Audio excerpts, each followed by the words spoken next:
നമസ്കാരം. ശ്രീ രാധാകൃഷ്ണൻ നമ്പ്യാർ വള്ളിയാടിൻ്റെ രാഷ്ട്രീയ മേഖലയിൽ നിറഞ്ഞിരുന്ന വ്യക്തിത്വമായിരുന്നല്ലോ. താങ്കളുടെ ബാല്യകാലത്തെ ഓർമ്മകൾ പങ്കുവെക്കാമോ പ്രേക്ഷകർക്ക് വേണ്ടി? ബാല്യകാലത്തുള്ള കാര്യങ്ങൾ വള്ളിയാടിൻ്റെ ചരിത്രം പറയാൻ ഒരുപാട് പറയാനുണ്ട്. ഇത്രയും നമുക്ക് സമയവും സൗകര്യമില്ല. വള്ളിയാട് കാർഷികമായൊക്കെ നല്ലൊരു സമാധാന അന്തരീക്ഷത്തിലുള്ള ഒരു പ്രത്യേക വ്യക്തിത്വമുള്ള ആൾക്കാരൊക്കെ ഉള്ളൊരു സ്ഥലമായിരുന്നു. ധാരാളം നെൽകൃഷികളും നെൽവയലുകൾ ധാരാളം ഉണ്ടായിരുന്നു. ഇന്നതെല്ലാം വലിയ മാറ്റം വന്നെങ്കിലും ഈ വളരെ ദൂരെ ഏതാണ്ട് 1 കിലോമീറ്ററൊക്കെ വയൽ നേരിട്ട് കാണുന്ന കാലമുണ്ടായിരുന്നു. പിന്നെ ഈ മറ്റേ കൃഷി എല്ലാ കൃഷികളും ഉണ്ടായിരുന്നു. ആൾക്കാരൊക്കെ വളരെ സഹകരിച്ചുകൊണ്ടാണ് ജീവിച്ചിരുന്നത്. പിന്നെ റോഡുകൾ അന്ന് ഇല്ലായിരുന്നു. റോഡുകളിലൊക്കെ വരമ്പുകൾ തന്നെയായിരുന്നു, വലിയ വരമ്പുകളൊക്കെ ആയിരുന്നു. ഇന്നതൊക്കെ മാറ്റം വന്നു. അപ്പോൾ കൃഷി ഉൽപ്പാദനം, കുരുമുളക് കൃഷി അതുപോലുള്ള പല കൃഷികളൊക്കെ വലിയ ഉൽപ്പാദനമൊക്കെ നടന്ന സ്ഥലമാണ്. വലിയ കുഴപ്പങ്ങളൊന്നും ഉണ്ടായിരുന്നില്ല. ആൾക്കാരൊക്കെ വളരെ സൗഹൃദങ്ങളിലും ശാന്തശീലന്മാരൊക്കെ ആയിരുന്നു. അത്യാവശ്യം ചില വ്യക്തിപ്രഭാവങ്ങളൊക്കെ ഉള്ളതിലൊക്കെ ചില പ്രശ്നങ്ങളൊക്കെ നാട്ടിലുണ്ടാകുന്നല്ലാണ്ട് വേറെ കുഴപ്പമൊന്നും ഉണ്ടായിട്ടില്ല. സ്കൂളുകൾ അന്ന് ആദ്യമായിട്ട് തുടങ്ങിയത് വള്ളിയാട് LP സ്കൂളാണ്. പിന്നെ അച്ഛൻ വീട്ടിൽ സ്കൂൾ വന്നു. അന്നത്തെ ആൾക്കാർ ഹിന്ദു സ്കൂളിൽ നിന്നും മറ്റേ മുസ്ലിം സ്കൂളിൽ നിന്നൊക്കെ പറയും. അപ്പോൾ അതിനുശേഷം കലയങ്കോട്ടും കടുങ്ങാണ്ട് LP സ്കൂൾ വന്നു. അപ്പോൾ വിദ്യാഭ്യാസത്തിൻ്റെ കാര്യത്തിൽ UP സ്കൂൾ വന്നു. UP സ്കൂളൊക്കെ വളരെയധികം സമ്മർദ്ദം ചെലുത്തി വളരെ പരിശ്രമത്തിൻ്റെ ഫലമായി വന്നതാണ്. അതുകൊണ്ട് വിദ്യാഭ്യാസത്തിൻ്റെ കാര്യത്തിൽ വള്ളിയാട് വളരെ പരിഷ്കരിച്ച് അല്ലെങ്കിൽ വളരെ സമ്പന്നമായൊരു പ്രദേശമാണ് വള്ളിയാട്. റോഡുകൾ ഇല്ലാണ്ട് വരമ്പത്തുകൂടെയും തോടുകളിൽ കൂടെയാണ് നമ്മളൊക്കെ പോയിരുന്നത് ചെറിയ കാലത്ത്. അപ്പോൾ ഇന്നിപ്പോൾ സുഖമായ റോഡുകൾ വന്ന് സൗകര്യത്തിൽ പ്രവർത്തനം നടക്കുകയാണ്.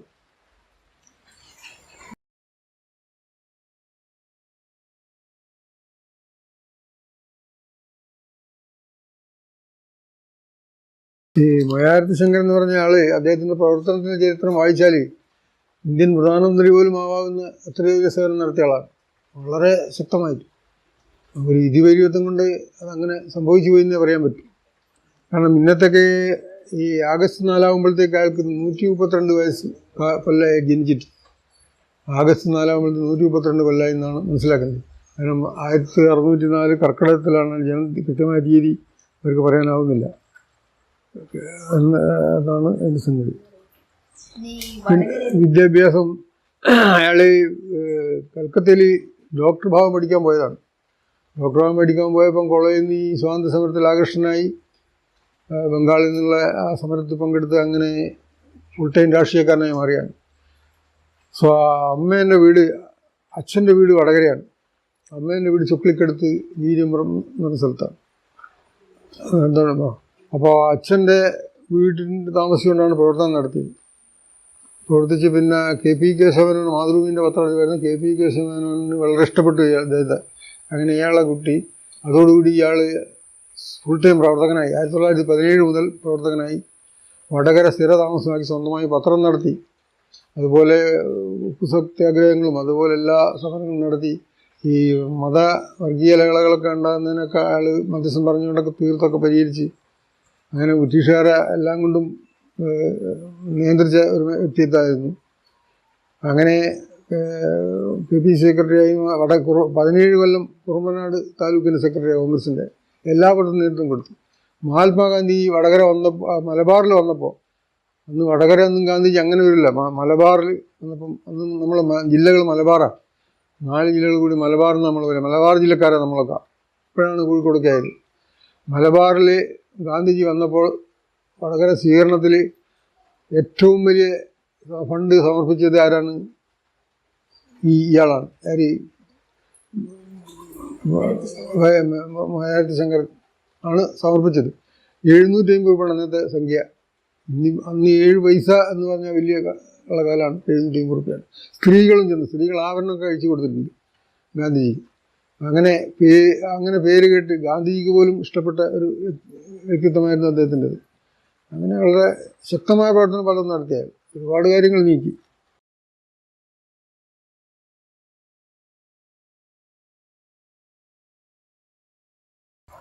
കോട്ടപ്പള്ളി വള്ളിയാട് കോൺഗ്രസിന് വളക്കമുള്ള സ്ഥലം തന്നെയാണ്. അതൊക്കെ പലപ്പോഴും പല തെരഞ്ഞെടുപ്പുകളിലൊക്കെ നമ്മളത് കാണിച്ചാണ് പലതും ഒക്കെ കോൺഗ്രസിൻ്റെ ശക്തി കാണിച്ചതാണ്. പക്ഷേ കാലത്തിന് ചില മാറ്റങ്ങളൊക്കെ വന്നപ്പോൾ ഈ 69 69 കോൺഗ്രസ് വളർന്നപ്പോൾ കോൺഗ്രസിന് ഗുണമുണ്ടായത്. കാരണം വെച്ചാൽ ഇന്ദിരാഗാന്ധിൻ്റെ നേതൃത്വം വന്ന് കോൺഗ്രസിൽ കൂടുതൽ ശക്തിപ്പെടുകയും. പക്ഷേ 84 മുതൽക്ക് വലിയ മാറ്റം വന്നു. ചില ഗ്രൂപ്പിസങ്ങളൊക്കെ വന്നപ്പോൾ കുറേ മാറ്റങ്ങളൊക്കെ വന്ന് പിന്നെ അങ്ങനെ പല പ്രശ്നങ്ങളും ഉണ്ടായിട്ടുണ്ട്. അപ്പോൾ അന്ന് കോട്ടപ്പള്ളി പ്രവർത്തിച്ചത് പിന്നെ പഴയ ആൾക്കാർ വാസുനമ്പ്യാർ ഇതുപോലുള്ള പല ആൾക്കാരും ആണ്. പിന്നെ വാസുനമ്പ്യാർ, പുന്നൂർത്തൻ്റെ വാസു, ശങ്കരൻ മാസ്റ്റർ, അങ്ങനെ ഒരുപാട് ആൾക്കാരുണ്ട്. വള്ളിയാട് പ്രവർത്തിച്ചുകൊണ്ടിരുന്നത് കഴിഞ്ഞ കാലത്ത് പ്രവർത്തിച്ചത് ആദ്യമായിട്ടും പിന്നെ വള്ളിയാട് പുത്തമ്പരൽ മൊയ്തു സാഹിബ്, തൂക്കുറ താമരക്കുറുപ്പ്, അതുപോലുള്ള ഒരുപാട് ആൾക്കാർ, അതിനുശേഷം കള്ളിയിലാത്ത് കുഞ്ഞിരാമൻ, ഇങ്ങനെ ഒരുപടി ആൾക്കാർ ഇവിടെ പ്രവർത്തിച്ചിട്ടുണ്ട്. ഏറ്റവും ഒടുവിലായിട്ട് ഞങ്ങളൊക്കെ തന്നെയാണ് 1958 വിമോചന സമരത്തോടെ വിദ്യാർത്ഥി സമരങ്ങൾക്കാണ് ഞാൻ രംഗത്ത് വന്നത്. ഞാൻ ഇന്ന് ഈ 2020 കോവിഡ് കൂടുതലാകുന്നവരെ അതേ സ്റ്റേജിൽ പ്രവർത്തിച്ചിട്ടുണ്ട്. പിന്നെ ഇവിടെ ഇന്നും പ്രവർത്തകന്മാർ ഉണ്ടപ്പോൾ അതപ്പോൾ കുഞ്ഞപ്പിള്ള, പിന്നെ അതുപോലെ PP മൊയ്തു സാഹിബിന് പ്രത്യേകതയുണ്ട്. അദ്ദേഹം ഇന്ത്യ പാകിസ്ഥാൻ വിഭജനം നടന്നപ്പോൾ ഞാൻ പാകിസ്ഥാനിൽ പോരാൻ ഞാൻ പോരില്ലാന്ന് പറഞ്ഞ് കരഞ്ഞ് ബാപ്പയോട് കരഞ്ഞ മനുഷ്യനാണ് അയാൾ. അപ്പോൾ അത്രയുള്ള ആളാണ് അയാളെനിക്ക് കുഞ്ഞപ്പിള്ളവരൊക്കെ ആ കാലത്ത് പ്രവർത്തിച്ചവരാണ്. കള്ളിയിലാത്ത പത്മകുറുപ്പ്, അതുപോലെ ഇവരൊക്കെ ആ പ്രവർത്തിച്ചാണ്. കുഞ്ഞപ്പിള്ള, ഇതുപോലെയുള്ള കുറേ ആൾക്കാരുണ്ട്. CR കുഞ്ഞപ്പിള്ളയൊക്കെ ഇതിൻ്റെ രംഗത്ത് നന്നായി പ്രവർത്തിച്ചാണ് ആദ്യകാലത്ത്. അപ്പം ആ കൂട്ടത്തിലൊക്കെ ഉണ്ട്. പിന്നെ നമ്മളൊക്കെ ഇന്നും ആ പ്രവർത്തനത്തിൽ രംഗത്ത് ഉള്ള ആൾക്കാരാണ്. 1947 സ്വാതന്ത്ര്യത്തിൽ തിരുമന കുഞ്ഞിരാമൻ നമ്പ്യാർ ആനപ്പുറത്ത് കോട്ടപ്പള്ളിയിൽ വന്നു എന്ന് കേട്ടിട്ടുണ്ട്. അതിനെക്കുറിച്ച് എന്താണ് പറയാനുള്ളത്? 1947 വില്യാപ്പള്ളി അഞ്ചി റോഡ് വെട്ടിയത് തിരുമന കുഞ്ഞിരാമൻ നമ്പ്യാരുടെ നേതൃത്വത്തിലാണ്. വളരെ കുറേ എതിർപ്പുണ്ടായിരുന്നു. ചില സ്ഥലത്ത് ചെറുത്താഴത്താഴൊക്കെ കുറച്ച് റോഡ് കണക്ട് ചെയ്യാൻ കഴിഞ്ഞില്ല. പിന്നെ അന്ന് വലിയ ചടങ്ങുകളിലെല്ലാം ആനേനെ എഴുന്നള്ളിക്കും. വലിയ ചടങ്ങുകളിൽ ഇപ്പോൾ കല്യാണം, ഇപ്പം മംഗലം കല്യാണമൊക്കെ അല്ലേ, അതിനൊക്കെ അന്ന് ആനേനെ പൊട്ടലും കെട്ടി എഴുന്നള്ളിക്കുന്നൊരു കാലമുണ്ട്. വലിയ ചടങ്ങുകളൊക്കെ ഉണ്ടാവും. അങ്ങനെയാണ് അന്ന് ഈ ആനപ്പുറത്തൊക്കെ കയറിയത്. അന്ന് കുഞ്ഞിരാമൻ പറയുന്നതിലാണ് റോഡ് വെട്ടിയത്. ആഗസ്റ്റ് 15 സ്വാതന്ത്ര്യം കിട്ടിയതിൻ്റെ പ്രതീകമായിട്ടാണ് ആ റോഡ് വെട്ടിച്ചത്. അപ്പോൾ അന്ന് എല്ലാവർക്കും ഭക്ഷണമായിരുന്നു. എത്രയോ കേട്ടത് 3 ചാക്കരിയോ 4 ചാക്കരി മറ്റോ അന്ന് തീർന്നാണ് ഭക്ഷണം. വലിയ ദേഹക്കാരൊക്കെ വന്നിട്ട് എല്ലാവർക്കും ഭക്ഷണമായിരുന്നു. അങ്ങനെയുള്ള ആ റോഡ് വെട്ടിച്ചാണ്. അത് കുഞ്ഞിരാമൻ വേറെയും റോഡിന് വേണ്ടി പണിയെടുത്തിട്ടുണ്ട്. എളിപ്പം മംഗലാട് റോഡില്ലേ, മംഗലാട് ഇപ്പം കോട്ടപ്പള്ളി റോഡിനൊക്കെ മൂപ്പര് നല്ല പണിയെടുത്ത് ആ റോഡ് വെട്ടിച്ച് 1-2 സ്ഥലത്ത് തടസ്സം കൊണ്ട് നിന്നുപോയി എന്നല്ലാതെ. പിന്നെ ആയഞ്ചേരി ആസ്പത്രിക്ക് വേണ്ടിയൊക്കെ കുഞ്ഞിരാമൻ നല്ല പ്രവർത്തിച്ചിട്ടുണ്ട്. ആയഞ്ചേരി ആസ്പത്രി വരാൻ വേണ്ടി വളരെ ശ്രമിച്ച് മാടാശ്ശേരിയായിരുന്നു. അതിന് ഭയങ്കര എതിർപ്പ് വന്ന് അതിൻ്റെ ഉടമസ്ഥൻ കൊടുത്തില്ല, അങ്ങനെ നിന്നുപോയതാണ്. അങ്ങനെ അതുപോലെ ഒരുപാട് കാര്യങ്ങൾ ചെയ്തിട്ടുണ്ട്. ഇനി പിന്നെ അന്ന് ഒരാളെയും കൂടി ഉണ്ട്, വാഴേരിച്ചക്കൻ എന്ന് പറഞ്ഞ ഒരാളുണ്ടായിരുന്നു. അദ്ദേഹം പിന്നെ പേര് കേട്ട ഒരാളായിരുന്നു, നല്ല സ്വാധീനമൊക്കെ ഉള്ള ആളായിരുന്നു. അപ്പോൾ ഈ കുഞ്ഞിരാമൻ നമ്പ്യാർ ഒരുപാട് കാര്യങ്ങൾ ചെയ്തിട്ടുണ്ട്. BDC മെമ്പറായിരുന്നു. പിന്നെ നമ്മളെ ഇവിടെ കാണുന്ന 2-3 റോഡുകളൊക്കെ മൂപ്പര് തന്നെയാണ് വെട്ടിച്ച്. ഈ കോൺഗ്രസിന്റെ വള്ളിയാടിലെ പ്രവർത്തനത്തിന്റെ രീതി എന്നായിരുന്നു? വള്ളിയാടിലെ കോൺഗ്രസിൻ്റെ പ്രവർത്തന രീതി എന്ന് പറഞ്ഞാൽ സത്യം, സമത്വം, സ്വാതന്ത്ര്യം, എല്ലാവരും സഹോദര്യവും ഇതൊക്കെ ആയിട്ടുള്ളതാണ്. അത് തന്നെ എവിടെയും നടന്നുകൊണ്ടിരുന്നത്. പിന്നെ അതിൽ ഒരു ചെറിയ ശതമാനമൊക്കെ മാറ്റം വരും. ആ കാലത്ത് അങ്ങനെയാണ്. ഇന്ന് പിന്നെ മൊത്തത്തിൽ മാറ്റം വന്നിട്ടുണ്ടല്ലോ. അന്നത്തെ കാര്യമൊക്കെ വളരെ സൗഹൃദത്തിൽ തന്നെ പ്രവർത്തിച്ച്, അത് ആർക്കും വിശ്രമം ഇല്ലാതെ കണ്ട് പ്രവർത്തിച്ചിട്ടുണ്ട്. എല്ലാ കാര്യത്തിലും അങ്ങോട്ടും ഇങ്ങോട്ടും പരസ്പരം സഹായിച്ചുകൊണ്ട് ഒരു കുടുംബം പോലെയാണ് അന്നൊക്കെ പ്രവർത്തിച്ചത്, മുൻകാലത്തൊക്കെ. നമ്മുടെ ദേശീയ കോൺഗ്രസ് പ്രസ്ഥാനം സ്വാതന്ത്ര്യത്തിന് ശേഷം ഉണ്ടായ നേട്ടങ്ങളും കോട്ടങ്ങളും എന്തൊക്കെ? സ്വാതന്ത്ര്യത്തിന് ശേഷം ഉണ്ടായ നേട്ടങ്ങളൊന്നും എടുത്തു പറയേണ്ടതില്ല. കാരണം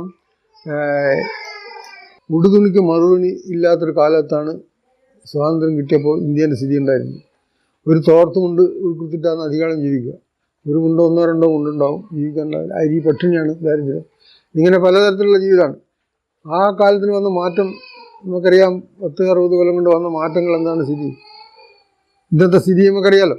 ജീവിതം അതൊരു പ്രശ്നമല്ല, ജീവിതം എന്നൊരു പ്രശ്നമല്ല. വളരെ സുഖത്തിലാണ് എല്ലാവരും ജീവിക്കുന്നത്. ഇതൊക്കെ ഈ കോൺഗ്രസ് ഗവൺമെൻറ്റിനെ കൊണ്ട് മാറ്റങ്ങൾ ഉണ്ടായതാണ്. ആ കാലത്ത് ഒരു പലരും ഞാൻ പറയാം, ഈ തോർത്ത് നിങ്ങൾ പറയാം, ഒരു തോർത്ത് കൊണ്ടുണ്ട് ചുവന്ന കരയുള്ള, ഈ തോർത്ത് കൊണ്ട് ഉടുത്തിട്ടൊക്കെ അധികം നടക്കുക, അവർ ഉടുക്കാൻ കൊണ്ടില്ല, പകരം ഇല്ല. ആ കാലത്ത് മാറ്റം വന്നു. ഇന്ന് വലിയ സ്ഥിതിയിലെത്തി. ലോകരാജ്യങ്ങളെ 7 വൻകിട രാജ്യങ്ങളിൽ ഒന്നായിട്ട് ഇന്ത്യയെ മാറ്റി കോൺഗ്രസ് ഗവൺമെൻറ്. ഇന്ദിരാഗാന്ധി വന്നപ്പം നാട്ടിലെ പ്രശ്നങ്ങൾ വലിയ മാറ്റം വരുത്തി. വിദ്യാഭ്യാസം, കുട്ടികൾക്ക് സൗകര്യം, പോഷകാഹാരം, കുട്ടികൾക്കെല്ലാം പോഷകാഹാരം കിട്ടാത്തതുകൊണ്ട് കുട്ടികൾ കഷ്ടപ്പെടാൻ പാടുന്നവർക്ക് ഫീഡിങ് സെൻ്ററുകൾ തുടങ്ങി. അങ്ങനെ ഇന്ത്യയെ ലോകരാഷ്ട്രങ്ങളുടെ ഇടയിൽ വലിയൊരു ശക്തിയാക്കി മാറ്റി കോൺഗ്രസ് മാറ്റിയിട്ടുണ്ട്. നിങ്ങൾ ഓർമ്മയില്ല അന്നത്തെ വള്ളിയാട് ഇന്നത്തെ വള്ളിയാട് തമ്മിലുള്ള അന്നത്തെ വള്ളിയാട് ഇന്നത്തെ വള്ളിയാട് തമ്മിൽ പ്രശ്നമില്ല. റോഡുകൾ വന്ന് നെൽകൃഷി സ്ഥലങ്ങൾ കുറഞ്ഞ് എന്നതൊഴികെ ഇവിടെ പിന്നെ ദോഷങ്ങളൊന്നും വള്ളിയാട് സംഭവിച്ചിട്ടില്ല. വള്ളിയാടെല്ലാം ഇപ്പോഴും സൗഹൃദമായ സമാധാന അന്തരീക്ഷം നടക്കുന്നതാണ്. ഒരു കാര്യം പ്രത്യേകം, മറ്റു പല സ്ഥലത്തും നടക്കുന്ന ലഹളകളും പ്രശ്നങ്ങളും വള്ളിയാട് നടക്കുന്നില്ല. വള്ളിയാട് സമാധാന അന്തരീക്ഷത്തിലാണ് ജനങ്ങൾ ഇന്നും ജീവിക്കുന്നത്. അതിൽ യാതൊരു സംശയമില്ല. സ്വാതന്ത്ര്യത്തിന് ശേഷമുള്ള 3ാം തലമുറയിൽപ്പെട്ട ഞങ്ങളോടൊപ്പം നിങ്ങളുടെ വിലയേറിയ സമയം ചെലവഴിച്ചതിനും നിങ്ങളുടെ വിലപ്പെട്ട അറിവുകൾ നൽകിയതിനും അഗേതമായ നന്ദി. ആരോഗ്യമായിരുന്നു. നമസ്കാരം. ശ്രീ കുഞ്ഞബ്ദുള്ള സിയാർ വള്ളിയാടിൻ്റെ രാഷ്ട്രീയ മേഖലയിൽ നിറഞ്ഞു നിന്ന വ്യക്തിത്വമായിരുന്നല്ലോ. താങ്കളുടെ ബാല്യകാലത്തെക്കുറിച്ചുള്ള ഓർമ്മകൾ പ്രേക്ഷകർക്ക് വേണ്ടി പങ്കുവെക്കാമോ? വള്ളിയാടിൻ്റെ അന്നത്തെ ഭൂപ്രകൃതി, ജനങ്ങളുടെ ജീവിതം, വിദ്യാഭ്യാസം തുടങ്ങിയവ. വള്ളിയാടിനെ സംബന്ധിച്ചെന്ന് പറഞ്ഞാൽ കൂടുതൽ നെൽകൃഷിയുള്ള ഭൂപ്രദേശമാണ്. ഇന്ന് വള്ളിയാട് കാണുന്ന പല വീടുകളും വയലിലെടുത്താണ്. പിന്നെ ജനങ്ങളുടെ ജീവിതം എന്ന് പറഞ്ഞാൽ അന്ന് സാമ്പത്തികമായി വളരെയധികം പിന്നോക്കം നിൽക്കുന്നൊരു കാലഘട്ടമാണ്. അന്ന് രാവിലെ തൊഴിലിന് പോയാൽ വൈകുന്നേരം തിരിച്ചു വരും. അങ്ങനെയാണ് അന്നത്തെ മിക്ക ജനങ്ങളുടെയും ജീവിത നിലവാരം. പിന്നെ വിദ്യാഭ്യാസം അന്നത്തെ കാലഘട്ടത്തിൽ വളരെ കുറവാണ്. അതായത് മുസ്ലിംകളെ സംബന്ധിച്ച് പറയുകയാണെങ്കിൽ പെൺകുട്ടികൾക്കൊന്നും വന്ന് വിദ്യാഭ്യാസം നൽകാറ് പതിവില്ല. പിന്നെ സ്കൂളെല്ലാം എങ്ങനെയാണോ? School LP സ്കൂളാണെന്ന് വള്ളിയാടുള്ളൂ. വള്ളിയാട് 2 LP സ്കൂളാണ് പ്രധാനമായിട്ടുള്ളത്. ഒന്ന് വണ്ണത്താങ്കണ്ടി സ്കൂൾ, ഒന്ന് വള്ളിയാട് അച്ചംപൊട്ടി സ്കൂൾ, 3ാമത് കടുങ്ങാണ്ടി സ്കൂൾ, 4ാമത് കുഞ്ഞാമാഷി സ്കൂൾ, അതായത് കലയങ്കോട്ട് സ്കൂൾ. സ്വാതന്ത്ര്യ സമര പ്രസ്ഥാനമായിരുന്ന ഇന്ത്യൻ നാഷണൽ കോൺഗ്രസിൻ്റെ പ്രവർത്തനവുമായി ബന്ധപ്പെട്ട് KPCC സെക്രട്ടറിയും കോൺഗ്രസിൻ്റെ ചരിത്രകാരനുമായിരുന്ന ശ്രീ മോരത്ത് ശങ്കരൻ ഇവിടങ്ങളിൽ എത്തിയതുമായി ബന്ധപ്പെട്ട കാര്യങ്ങൾ പറയാനറിയില്ല. കാരണം അത്ര അന്ന് ഞാൻ ചെറിയ കുട്ടിയായി ജനിച്ചിട്ടല്ലേ ഉള്ളൂ. സ്വാതന്ത്ര്യ കാലഘട്ടത്തിലാണ് എൻ്റെ ജന്മം. അതൊക്കെ പറഞ്ഞു കേട്ടിട്ടുണ്ട്. പിന്നെ കോൺഗ്രസ് പ്രവർത്തനത്തിൻ്റെ രീതി എന്തായിരുന്നു? പ്രവർത്തനത്തിൻ്റെ രീതി എന്ന് പറഞ്ഞാൽ ജനങ്ങൾക്ക് സഹായം ചെയ്യുക, ജനങ്ങൾക്ക് ആവശ്യത്തിന് വേണ്ടി ജനങ്ങൾക്ക് എന്ത് പ്രശ്നങ്ങളുണ്ടോ ബുദ്ധിമുട്ടുകളുണ്ടോ അതിലെല്ലാം കോൺഗ്രസിൻ്റെ ആളുകൾ പോയിട്ട് ഇടപെടും, ഇത് പരിഹരിച്ചു കൊടുക്കും. പിന്നെ നമ്മുടെ പ്രദേശത്ത് കോൺഗ്രസ് പ്രസ്ഥാനത്തിന് സ്വാതന്ത്ര്യത്തിന് ശേഷമുണ്ടായ നേട്ടങ്ങളും കോട്ടങ്ങളും എന്തൊക്കെയാണെന്ന് താങ്കളുടെ നിരീക്ഷണം പറയാം. നേട്ടങ്ങൾ എന്ന് പറഞ്ഞാൽ നാലാക്ക് നാഴിയേരി എന്ന് പറഞ്ഞൊരു കാലഘട്ടത്തിലാണല്ലോ നമുക്ക് സ്വാതന്ത്ര്യം കിട്ടുന്നത്. സ്വാതന്ത്ര്യം കിട്ടിയ കാലഘട്ടത്തിൽ ഇവിടെ ഒരു പുരോഗതിയും ഉണ്ടായിട്ടില്ലല്ലോ. എല്ലാം ബ്രിട്ടീഷുകാർ കൊണ്ടുപോയി. അതിനുശേഷം നമ്മളുടെ അധ്വാനം കൊണ്ട് അല്ലെങ്കിൽ കൃഷി കൊണ്ട് പുരോഗതി വളർന്നുകൊണ്ടിരുന്നു. നിങ്ങൾ ഓർമ്മയില്ല അന്നത്തെ വള്ളിയാട് ഇന്നത്തെ വള്ളിയാട് നിങ്ങളുടെ നിരീക്ഷണം എന്തേനു? അന്നത്തെ വള്ളിയാട് എന്ന് പറഞ്ഞാൽ അന്ന് കൂടുതൽ നെൽപ്പാടങ്ങളാണ് വള്ളിയാടുള്ളത്. ഇന്നത്തെ വള്ളിയാട് ഒരു നിരീക്ഷണം. ഇന്നത്തെ വള്ളിയാട് എന്ന് പറഞ്ഞാൽ അന്നത്തെ വള്ളിയാട് നെൽപ്പാടങ്ങൾ അതെല്ലാം നിർത്തി കുനിയാക്കി പറമ്പാക്കി അവിടെയൊക്കെയാണ് ഇന്ന് വീട് കിടക്കുന്നത്.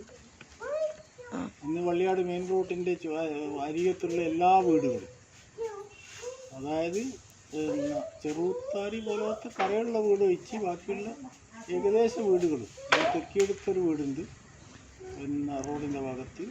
പിന്നെ വാഴേരി ചെക്കൻ എന്ന് പറയുന്ന വാഴേരി ഒരു വീടുണ്ട്.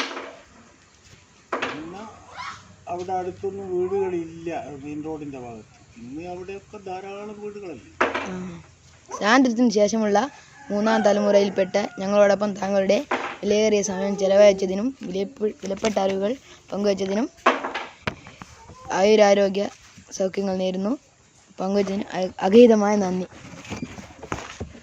ഈ കൊറോണ കാലം നമുക്ക് സുരക്ഷ കൈവരട്ടെ എന്ന് പ്രാർത്ഥിക്കുന്നു. നന്ദി. നിങ്ങളുടെ വിദ്യാഭ്യാസം പുരോഗതിയിലേക്ക് ആനയിച്ച് ശോഭനീയമായ ഒരു ഭാവി ഉണ്ടാക്കി തീർക്കുവാൻ വേണ്ടി പരിശ്രമിക്കുക ഞാൻ നിങ്ങളോട് അഭ്യർത്ഥിക്കുന്നു. നമസ്കാരം. ശ്രീ വി കെ കുഞ്ഞികൃഷ്ണൻ വള്ളിയാട് രാഷ്ട്രീയ മേഖലയിൽ നിന്ന് നിറഞ്ഞു നിന്ന വ്യക്തിത്വമായിരുന്നല്ലോ. താങ്കളുടെ ബാല്യകാലത്തെക്കുറിച്ചുള്ള ഓർമ്മകൾ പ്രേക്ഷകരുമായി പങ്കുവെക്കാമോ? വള്ളിയാടിൻ്റെ അന്നത്തെ ഭൂപ്രകൃതി, പിന്നെ ജനങ്ങളുടെ ജീവിതം, വിദ്യാഭ്യാസം തുടങ്ങിയവ. അപ്പോൾ പറഞ്ഞു കേട്ട രീതിയിൽ നമ്മൾ സ്കൂൾ പഠിക്കുന്ന സമയത്തും പിന്നെ ഉള്ള അറിവും വെച്ച് നോക്കുമ്പോൾ പിന്നെ കാലഘട്ടത്തിൽ സ്വാതന്ത്ര്യത്തിന് ശേഷം ഇവിടുത്തെ സ്ഥിതി എന്ന് പറഞ്ഞാൽ ഭയങ്കര ദയനീയ സ്ഥിതിയായിരുന്നു. ദാരിദ്ര്യം പിടിച്ച ഒരു കാലഘട്ടമായിരുന്നു. അത് കുറേ വർഷങ്ങൾ കഴിഞ്ഞതിന് ശേഷമാണ് ഇന്നത്തെ സ്ഥിതിയിലേക്ക് രൂപാന്തരപ്പെട്ടത്, മാറ്റം സംഭവിച്ചത്. അന്ന് കൊടും ദാരിദ്ര്യം പിടിച്ചൊരു കാലഘട്ടമായിരുന്നു. പിന്നെ വേറെ എന്തെന്ന് പറയുക വെച്ചാൽ സ്വാതന്ത്ര്യത്തിനെ പറ്റി അറിയുന്നത് നമ്മൾ സ്കൂളിൽ പഠിക്കുന്ന സ്കൂളുകളിൽ വെച്ചാണ് സ്വാതന്ത്ര്യത്തിനെ പറ്റി നമ്മൾ അറിഞ്ഞു വരുന്നതാണ്. അതിനുശേഷം പിന്നെ സ്വാതന്ത്ര്യത്തിനെ പറ്റി ആഗസ്റ്റ് 15-ാം തീയതിയെല്ലാം ഉണ്ടാകുന്ന ആഘോഷങ്ങൾ, ജനുവരി 26 റിപ്പബ്ലിക് ദിനത്തിൻ്റെ പ്രാധാന്യമൊക്കെ മനസ്സിലാക്കിക്കൊണ്ട് സ്കൂളിലുള്ള പരിപാടികളൊക്കെ വെച്ച് അങ്ങനെയാണ് പിന്നെ ഈ സ്വാതന്ത്ര്യ സമരത്തെപ്പറ്റിയും സ്വാതന്ത്ര്യത്തിനെ പറ്റിയും നമ്മൾ അറിയുന്നത്. പിന്നെ ഈ സ്വാതന്ത്ര്യ സമര പ്രസ്ഥാനമായിരുന്ന ഇന്ത്യൻ നാഷണൽ കോൺഗ്രസിൻ്റെ പ്രവർത്തനവുമായി ബന്ധപ്പെട്ട് KPCC സെക്രട്ടറിയും കോൺഗ്രസിൻ്റെ ചരിത്രകാരനുമായിരുന്ന ശ്രീ മാരത്ത് ശങ്കരൻ ഇവിടങ്ങൾ എത്തിയതുമായി ബന്ധപ്പെട്ട കാര്യങ്ങൾ പറയാമോ? മാരത്ത് ശങ്കരൻ എന്ന് പറയുന്ന ആളെ പറ്റി കേട്ടിരുന്നല്ലാണ്ട് അദ്ദേഹം ഇവിടെയൊന്നും ഇങ്ങോട്ടൊന്നും വന്നതായിട്ട് അത്ര പരിചയമില്ല, അറിവുമില്ല. മാരത്ത് ശങ്കരൻ എന്ന് പറയുന്ന സ്വാതന്ത്ര്യസമരക്കാരൻ അന്ന് ഉണ്ടായിരുന്നു. അദ്ദേഹത്തെ നേരിട്ട് കാണാനോ മറ്റുള്ള ഒന്നും നമുക്ക് നിർബന്ധം ലഭിച്ചിട്ടില്ല. അതിനെപ്പറ്റി നമ്മളെല്ലാം ചെറിയ കുട്ടികളായതുകൊണ്ട് മാരത്ത് ശങ്കരൻ എന്ന് പറയുന്ന ആളെ പറ്റിയൊന്നും മനസ്സിലാക്കുവാനുള്ള ഒരു കഴിവൊന്നും ഇല്ല. കോട്ടപ്പള്ളി അംശവും വള്ളിയാട് ദേശവും കോൺഗ്രസിന് വളക്കൂറുള്ള മണ്ണായിരുന്നല്ലോ. ആദ്യകാല പ്രവർത്തകരും നേതാക്കളും ആരെല്ലാമായിരുന്നു? നിങ്ങൾ പറഞ്ഞിട്ട് കോട്ടപ്പള്ളിയും വള്ളിയാടെല്ലാം കോൺഗ്രസിന് ഒരു വളക്കൂറുള്ള മണ്ണ് തന്നെയായിരുന്നു. അന്നത്തെ കാലത്ത് എൻ്റെ അറിവിൽ വെച്ച് നോക്കുമ്പോൾ ഒന്ന് എൻ്റെ ഒരു പ്രായപൂർത്തിയായതിനു ശേഷം ഉണ്ടാകുന്ന അറിവ് വെച്ച് നോക്കുകയാണെങ്കിൽ ഒന്ന് കോൺഗ്രസ് പാർട്ടിയെ സംബന്ധിച്ചിടത്തോളം മണിരാജ് പട്നായക് എന്ന് പറയുന്ന ഒരു നേതാവുണ്ടായിരുന്നു. ഡൽഹി ചിപ്പിൻ്റെ അടുത്ത കാലത്ത് മരണപ്പെട്ടു. പിന്നെ ഒന്ന് അമാരപ്പള്ളി ശങ്കരൻ മാസ്റ്റർ എന്ന് പറഞ്ഞ ഒരാൾ, അയാളിപ്പോൾ ഉണ്ട്. അയാളിപ്പോൾ പാർട്ടീൻ്റെ ഉന്നത നേതൃത്വം വഹിക്കുന്ന ഒരാളാണ്. പിന്നെ കോട്ടപ്പള്ളിയെ സംബന്ധിച്ചിടത്തോളം പിന്നെ ഇളവന മമ്മി, പിന്നെ എടത്തുമ്പയിൽ ഭാസ്കരൻ നമ്പ്യാർ, പിന്നെ തയ്യുള്ളൂർ ഗോപാലക്കുറുപ്പ്, അങ്ങനെയുള്ള പ്രഗത്ഭന്മാർ, കുന്നോർത്തണ്ടി വാസു, ഇവരൊക്കെയാണ് അന്ന് പാർട്ടിയിലെ നേതാക്കന്മാർ. പിന്നെ ഈ കോൺഗ്രസിൻ്റെ പ്രവർത്തന രീതിയെക്കുറിച്ച് പറയാനുള്ളത്? കോൺഗ്രസിൻ്റെ പ്രവർത്തനത്തെ രീതി സാധാരണ രീതിയിൽ തന്നെ എല്ലാവരുമായിട്ടും അങ്ങനെ പ്രവർത്തന രീതി ഞാൻ അതിനെപ്പറ്റി ഇപ്പം എങ്ങനെ ഇപ്പം ഞാൻ വിവരിച്ചു തരേണ്ടതെന്നാണ് ഇപ്പോൾ തിരിയാത്ത നിരീക്ഷണം. പക്ഷെ നല്ല രീതിയിൽ പിന്നെ കോൺഗ്രസിൻ്റെ എല്ലാ ജനങ്ങളുമായിട്ടും ഒരു പാർട്ടി എന്നുള്ള രൂപത്തിലല്ലാണ്ട് എല്ലാ ജനങ്ങളെയും നല്ല രീതിയിൽ കൈകാര്യം ചെയ്യാനുള്ള പാർട്ടിക്ക് അതീതമാണ്. അതാണ് നമ്മളെ എല്ലാം കാഴ്ചപ്പാട്. രാഷ്ട്രീയം വരുമ്പോൾ അത് രണ്ട് രൂപത്തിൽ അതൊക്കെ മാറുന്നേ ഉള്ളൂ. എല്ലാ പാർട്ടിക്കാരുമായിട്ടും നല്ല രീതിയിൽ പോകണം എന്നുള്ള ആഗ്രഹം ഇവിടെയുള്ള പ്രത്യേക മിക്കെന്നല്ല 100% കോൺഗ്രസ്സുകാരെയും അഭിപ്രായം. പിന്നെ രാഷ്ട്രീയ ചൂട് പിടിക്കുമ്പോൾ അതിൻ്റെ അങ്ങ് മാറുന്നേ ഉള്ളൂ. ഇനി നമ്മുടെ ദേശത്ത് കോൺഗ്രസ് പ്രസ്ഥാനത്തിന് സ്വാതന്ത്ര്യത്തിന് ശേഷം ഉണ്ടായ നേട്ടങ്ങളും കോട്ടങ്ങളും എന്തൊക്കെയാണ് താങ്കളുടെ നിരീക്ഷണം? അത് പറയാ വെച്ചാൽ അന്നത്തെ സ്വാതന്ത്ര്യത്തിന് ശേഷം ഉണ്ടായ നേട്ടങ്ങൾ എന്ന് പറയുന്നത് ഇന്ന് കാണുന്ന ഇതെല്ലാം ഭയങ്കര നേട്ടങ്ങൾ തന്നെയാണ്. ഇന്ന് കാലത്ത് ആ സമയത്തൊന്നും ഇവിടെ വൈദ്യുതി ഉണ്ടായില്ല, ടെലിഫോണില്ല, മറ്റൊന്നും ഇല്ല. ഇപ്പോൾ എല്ലാ വീടുകളിലും നല്ല സുഖലോലുപന്മാരായിട്ടെല്ലാം ജീവിക്കുന്നുണ്ട്. ദാരിദ്ര്യം എന്ന് പറയുന്നത് വലിയ ഇന്ന് ജനങ്ങളുടെ രീതി ഇതാകുന്നില്ല. ദാരിദ്ര്യം എന്ന് പറയുന്നത് ഇപ്പം വലിയൊരു അളവ് വരെ ഇല്ലാതായി കഴിഞ്ഞല്ലോ. അത് ഇതുവരെ കാലഘട്ടത്തിൽ ഭരിച്ച പാർട്ടിയുടെ ഗുണം തന്നെയാണെന്ന് പറയാം. അത് ഏത് പാർട്ടി ആയാലും ശരി, കോൺഗ്രസ് ആയാലും മറ്റ് രാഷ്ട്രീയ പാർട്ടികളായാലും ശരി, ഇവിടുത്തെ ഇവിടുത്തെ ഭരണം കൊണ്ട് ഉണ്ടായ നേട്ടങ്ങളിൽ തന്നെ കാണുന്നതൊക്കെ തന്നെ.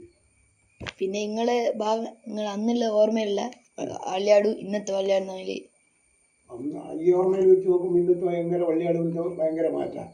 അന്നൊന്നും നമ്മളെ പ്രദേശം എന്ന് പറഞ്ഞാൽ കുഗ്രാമമാണ്. നല്ലൊരു റോഡില്ല, ഒരു വാഹനം പോകുന്ന റോഡുകളൊന്നുമില്ല, മറ്റേ പൊതു ആവശ്യങ്ങൾക്കൊന്നും പൊതുവായിട്ടുള്ള ഒരു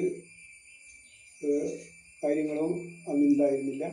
വെറും കുഗ്രാമമായിരുന്നു. ഇന്ന് അതെല്ലാം മാറി ഇന്ന് നല്ലൊരു പ്രദേശമായി മാറി. പ്രദേശത്ത് നല്ലൊരു പുരോഗമനം പല കാര്യത്തിലും, വിദ്യാഭ്യാസത്തിൻ്റെ കാര്യത്തിലും മറ്റ് ആരോഗ്യ മേഖലയിലെല്ലാം നല്ല പുരോഗതി ഉണ്ടായിട്ടുണ്ട്.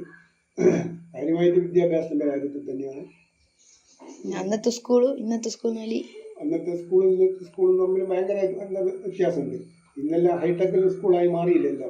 അന്ന് അടുത്ത കാലം വരെ സ്കൂളുകളെല്ലാം, അടുത്ത കാലം എന്നല്ല കുറേ കാലം മുമ്പ് വരെ സ്കൂളുകളെല്ലാം എന്തായാലും നമുക്ക് കുറ്റം പറഞ്ഞുകൂടെയെങ്കിലും ഒരു ആ കാലഘട്ടത്തിനനുസരിച്ചുള്ള ഒരു മാറ്റം ഇപ്പോൾ സംഭവിച്ചിട്ടുണ്ട്. ഓരോ കാലഘട്ടത്തിനനുസരിച്ചുള്ള മാറ്റമാണ് സ്കൂളുകൾ സംഭവിച്ചുകൊണ്ടിരിക്കുന്നത്.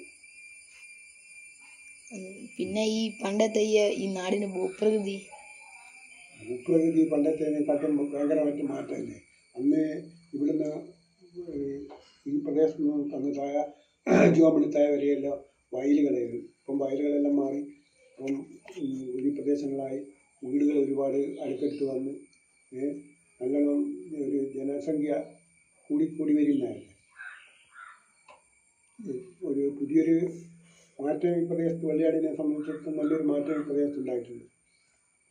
സ്വാതന്ത്ര്യത്തിന് ശേഷമുള്ള മൂന്നാം തലമുറയിൽപ്പെട്ട ഞങ്ങളോടൊപ്പം താങ്കളുടെ വിലയേറെ സമയം ചെലവഴിച്ചതിനും വിലപ്പെട്ട അറിവുകൾ പങ്കുവച്ചതിനും അഗൈതമായ നന്ദി. ആയുരാരോഗ്യ സൗഖ്യങ്ങൾ നേരുന്നു. ഈ കൊറോണ കാലം നമുക്ക് സുരക്ഷ കൈവരട്ടെ എന്ന് പ്രാർത്ഥിക്കുന്നു. നന്ദി. ശ്രീ ബാലകൃഷ്ണൻ മാസ്റ്റർ. ചരിത്രാധ്യാപകനായ ബാലകൃഷ്ണൻ സാറിന് വള്ളിയാടിൻ്റെ സ്വാതന്ത്ര്യ സമരകാല ചരിത്രം പങ്കുവെക്കാമോ? താങ്കളുടെ ബാല്യകാലത്തെ കുറിച്ചുള്ള ഓർമ്മകൾ പ്രേക്ഷകർക്ക് വേണ്ടി പങ്കുവെക്കാമോ? വള്ളിയാടിൻ്റെ അന്നത്തെ ഭൂപ്രകൃതി, പിന്നെ ജനങ്ങളുടെ ജീവിതം, വിദ്യാഭ്യാസം തുടങ്ങിയവ. അന്ന് ജനങ്ങളുടെ ജീവിതം എന്ന് പറയുന്നത് സാമ്പത്തികമായി വളരെയധികം ബുദ്ധിമുട്ടുള്ള കാലമാണ്. കിട്ടാവുന്ന ചുരുക്കം ചില ആൾക്കാർക്ക് മാത്രമേ സുഖകരമായി ജീവിച്ചു പോകാൻ പറ്റിയിരുന്നുള്ളൂ. മറ്റുള്ളവർ വളരെ ബുദ്ധിമുട്ടിലായിരുന്നു അന്ന്. കിട്ടാവുന്ന റേഷൻ വസ്തുക്കൾ കൊണ്ട് കഴിയേണ്ടി വന്നു. അതല്ലാതെ മറ്റ് വരുമാന മാർഗങ്ങൾ വളരെയധികം കുറവായിരുന്നു. ഭൂപ്രകൃതി ഇവിടെ ഒരു കർഷക ഭൂപ്രകൃതിയാണ്. പ്രധാനമായും തെങ്ങും അതിനോടനുബന്ധിച്ചുള്ള വിളവുകളുമാണ് നടത്തിയിരുന്നത്. പിന്നെ വയലുകളിൽ തൊട്ടടുത്തുള്ള വയലുകളിലൊക്കെ കൃഷിയുണ്ടായിരുന്നു. ആ കൃഷിയാണ് ജനങ്ങളുടെ പ്രധാനപ്പെട്ട ഉപജീവന മാർഗം. പിന്നെ തെങ്ങിൽ നിന്ന് കിട്ടുന്ന തേങ്ങ കൊണ്ടാണ് എല്ലാവരും ജീവിച്ചിരുന്നത്. അല്ലാതെ മറ്റു ജോലിക്കൊന്നും പോകുന്നൊരു പരിപാടി അന്നും ഉണ്ടായിരുന്നില്ല. എന്നുവെച്ചാൽ ജോലി ഇല്ലായിരുന്നു, അതുകൊണ്ട് ജോലിക്ക് പോകാനും പറ്റുമായിരുന്നില്ല. വിദ്യാഭ്യാസ രീതി എന്ന് പറയുന്നത് സ്കൂളുകൾ അടുത്തടുത്തുണ്ടായിരുന്നു. Valliyad UP school, Valliyad LP school, 2 സ്കൂളുകൾ അടുത്തടുത്തുണ്ട്. ആ സ്കൂളുകളിൽ പോയി പഠിക്കാനുള്ള സൗകര്യം കുട്ടികൾക്കുണ്ടായിരുന്നു. അല്ലാതെ മറ്റ് പുറത്തു പോയി പഠിക്കുന്ന സ്വഭാവം അന്നുണ്ടായിരുന്നില്ല. അതിനുള്ള കഴിവും ഇവിടുത്തെ ജനങ്ങൾക്കോ കുട്ടികൾക്കോ കിട്ടിയിരുന്നില്ല. ഗാന്ധിജി വടകരയിൽ വന്നത് ഏതാണ്ട് ഒരു ഉത്സവമായിട്ടായിരുന്നു അന്ന് ഉണ്ടായിരുന്നത്. എല്ലാ ആൾക്കാരും അതിന് വളരെയധികം പ്രാധാന്യം കൊടുത്ത് അധികം പേരും വടകരയിലേക്ക് പോയി ആൾക്കാരുമായി ബന്ധപ്പെട്ടു. പക്ഷെ അതൊരു പ്രധാനപ്പെട്ട ഒരു സംഭവമായിരുന്നു ഗാന്ധിജിയുടെ വടകരയിലുള്ള വരവ്. പിന്നെ ഈ കോട്ടപ്പള്ളി അംശവും വല്യാടി ദേശവും കോൺഗ്രസിന് വളക്കൂറുള്ള മണ്ണായിരുന്നല്ലോ. ആദ്യകാല പ്രവർത്തകരെ കുറിച്ച് പറയാമോ? ആദ്യകാല പ്രവർത്തകർ എന്ന് പറയുന്നത് ഇത്തരത്തിലുള്ള പ്രവർത്തകർ ഇല്ലായിരുന്നു. പ്രധാനമായും കുറഞ്ഞ ജനങ്ങൾ മാത്രമേ അന്നുണ്ടായിരുന്നുള്ളൂ. വിദ്യാഭ്യാസവും ചുരുക്കമായിരുന്നു. അതുകൊണ്ട് തന്നെ കോൺഗ്രസിൻ്റെ പ്രവർത്തകരായിട്ട് എനിക്കൊരു മനസ്സിലാരും ഒന്നും വരുന്നില്ല.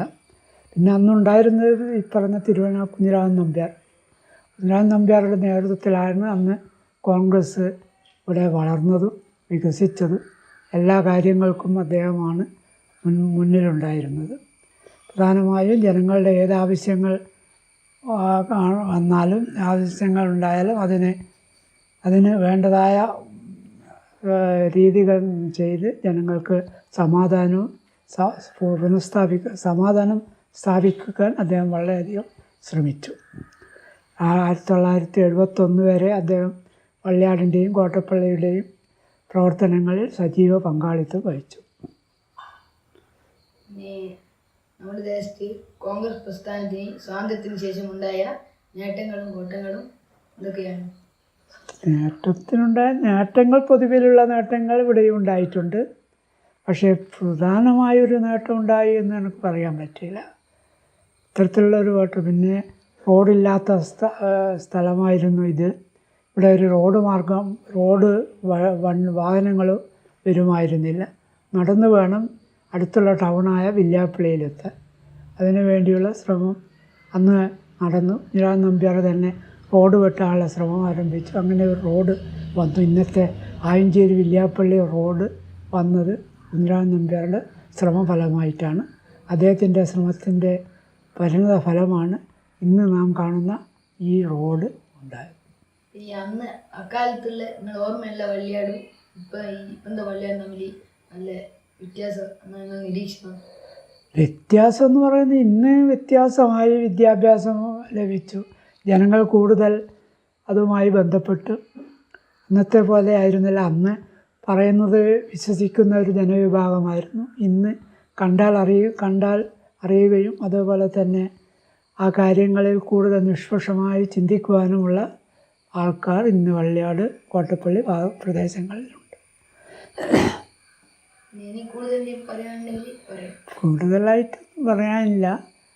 പക്ഷേ പെട്ടെന്നായിരുന്നു ഈ റോഡ് വന്നതിന് ശേഷമാണ് വള്ളിയാടിൻ്റെ അഭിവൃദ്ധി ഉണ്ടായത്. അതുവരെ യാതൊരുവിധ അഭിവൃദ്ധിയുമില്ലാതെ വില്യാപ്പള്ളിയിൽ നിന്ന് നടന്ന് ആയഞ്ചേരി വള്ളിയാട് എത്തേണ്ട ഒരു ഗതികേട് അന്നത്തെ ആൾക്കാർക്കുണ്ടായിരുന്നു. അത് മാറിയത് വള്ളിയാടിൻ്റെ പുരോഗതിക്ക് വളരെയധികം സഹായകമായി. കോൺഗ്രസ് പ്രസ്ഥാനം അതിന് വളരെയധികം പങ്കുവഹിച്ചിട്ടുണ്ട്. അവരുടെ പ്രവർത്തനത്തിൻ്റെ പരിണത ഫലമായാണ് ഇന്നത്തെ ഈ അഭിവൃദ്ധി നാം കാണുന്നത്.